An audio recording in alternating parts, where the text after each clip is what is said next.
জ্বালানি সাশ্রয়ের লক্ষ্যে স্কুল পর্যায়ে সশরীরের পাশাপাশি অনলাইনেও ক্লাস নেওয়ার চিন্তা করছে সরকার। বৃহস্পতিবার মন্ত্রিসভার বৈঠকে এ বিষয়ে সিদ্ধান্ত হবে বলে জানিয়েছেন শিক্ষামন্ত্রী এহসানুল হক মিলন। মধ্যপ্রাচ্য সংঘাতের জেরে জ্বালানি পরিস্থিতি নিয়ে সকালে প্রধানমন্ত্রীর সভাপতিত্বে অনুষ্ঠিত উচ্চ পর্যায়ের এক বৈঠক শেষে শিক্ষামন্ত্রী বলেন, দেশে জ্বালানি সাশ্রয়ে প্রধানমন্ত্রী নানা নির্দেশনা দিয়েছেন। এর মধ্যে এখন থেকে স্কুলগুলো 5 দিনের পরিবর্তে সপ্তাহে 6 দিন ক্লাস খোলা রেখে অন্তত 3 দিন অনলাইনে ক্লাস চালু রাখার পরিকল্পনা রয়েছে। বিশেষ করে মেট্রোপলিটন এলাকায় অনলাইন ভিত্তিক ক্লাস চালুর ব্যাপারে ভাবা হচ্ছে। আগামী বৃহস্পতিবার মন্ত্রিসভার বৈঠকে এ বিষয়ে আলোচনার পর চূড়ান্ত সিদ্ধান্ত নেওয়ার কথা জানান শিক্ষামন্ত্রী।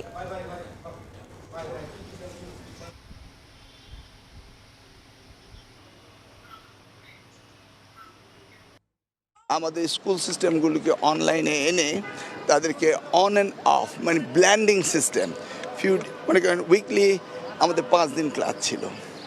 এখন আমরা কিছু ক্লাস আওয়ার লস করেছি রোজার ছুটিতে এবং বিভিন্ন রকমের দেশের আন্দোলন সব মিলিয়ে।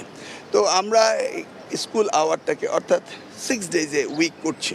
ইন দ্য মিন টাইম আমাদের ফুয়েল ক্রাইসিস, ইন্টারন্যাশনাল ক্রাইসিসের কারণে আমরা ভাবছি যে ব্ল্যান্ডিং করা যায় কিনা, অন এবং অফ আসবে এবং অনলাইনে, সেটা নিয়ে আমরা আলোচনা করেছি।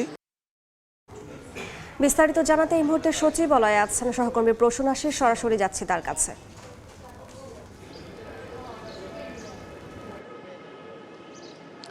দেখুন, এর আগে আমি জানিয়েছিলাম যে সকাল থেকেই প্রধানমন্ত্রী তারেক রহমান একটি উচ্চ পর্যায়ের বৈঠক করেছেন দেশের জ্বালানি পরিস্থিতি নিয়ে, এবং এই বৈঠকে কিন্তু বিদ্যুৎ জ্বালানি এবং খনিজ সম্পদ মন্ত্রী ইকবাল হাসান মাহমুদ এবং প্রতিমন্ত্রী অনিন্দ্য ইসলাম অমিত, একই সঙ্গে শিক্ষামন্ত্রী এহসানুল হক মিলন ছিলেন। এছাড়া জ্বালানি বিশেষজ্ঞরা ছিলেন এবং জ্বালানি সংক্রান্ত যে বিভিন্ন মন্ত্রণালয়, সেই মন্ত্রণালয়ের সংশ্লিষ্ট ঊর্ধ্বতন কর্মকর্তারা কিন্তু এই উচ্চ পর্যায়ের এই বৈঠকটিতে ছিলেন। তো আমি এর আগে জানিয়েছিলাম যে সেই বৈঠকে একটা নির্দেশনা আসবে বাংলাদেশে কিভাবে জ্বালানি সাশ্রয় করা যায়, অর্থাৎ মধ্যপ্রাচ্যে যে যুদ্ধ পরিস্থিতি, সেই যুদ্ধ পরিস্থিতির প্রেক্ষিতে সারা বিশ্বজুড়েই এক ধরনের জ্বালানি সংকট তৈরি হয়েছে। এই সংকটে বাংলাদেশে এক ধরনের চাপে পড়েছে এবং বাংলাদেশে আশঙ্কা করছে যে জ্বালানি একটি সংকট দেখা দিতে পারে। তারই প্রেক্ষিতে সরকার নানা ধরনের উদ্যোগ নেওয়ার পরিকল্পনা নিয়েছে। এই বৈঠক শেষে মূলত শিক্ষামন্ত্রী এহসানুল হক মিলন সাংবাদিকদের জানিয়েছেন যে এই যে শিক্ষা ব্যবস্থাটিকে নিয়ে তারা নানা ধরনের পরিকল্পনা সাজাচ্ছে। এর মধ্যে একটি হচ্ছে স্কুল পর্যায়ে আবার অনলাইন ক্লাসে ফিরে যাওয়া যায় কিনা, অর্থাৎ কোভিডকালে যেভাবে অনলাইনে ক্লাস হতো সেই একই পদ্ধতিতে এই জ্বালানি সাশ্রয়ের লক্ষ্যে তারা সপ্তাহে 6 দিন ক্লাস করবেন, সেটি যেমন একটি আলোচনায় এসেছে।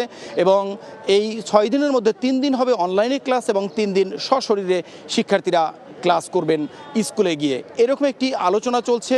এবং একই সঙ্গে মেট্রোপলিটন এলাকাগুলোতে মূলত এই সিদ্ধান্তটা প্রথম দফায় সেটি চালু করা যায় কিনা, এরকম একটি চিন্তাভাবনা রয়েছে, যেটি মন্ত্রী বলেছেন যে এটি এখনও আমাদের আলোচনার মধ্যে রয়েছে, চিন্তাভাবনার পর্যায়ে রয়েছে। আগামী বৃহস্পতিবার যে মন্ত্রিসভার বৈঠক হবে, সেই বৈঠকে এই ব্যাপারে আলোচনার পরে চূড়ান্ত সিদ্ধান্ত নেওয়া হবে যে আরও বিভিন্ন মন্ত্রণালয়গুলোতে এই শিক্ষা ব্যবস্থার মতো জ্বালানি সাশ্রয়ে কি কি পদক্ষেপ নিতে পারে, সে বিষয়েও মূলত আগামী মন্ত্রিসভার বৈঠকে আলোচনা হবে, এরকমটি আমরা শুনতে পেরেছি। যে সেই বৈঠকটি শেষ হয়েছে, আমরা যতটা জানতে পেরেছি এই বৈঠকের পরে শিক্ষামন্ত্রী যেমন শিক্ষা ব্যবস্থা নিয়ে বলেছেন, কিছুক্ষণ পরে বিদ্যুৎ জ্বালানি মন্ত্রী এবং প্রতিমন্ত্রী তারাও কিন্তু আনুষ্ঠানিক সংবাদ সম্মেলন করে আরও বেশ কিছু পদক্ষেপের কথা জানাবেন বলে আমরা জানতে পেরেছি।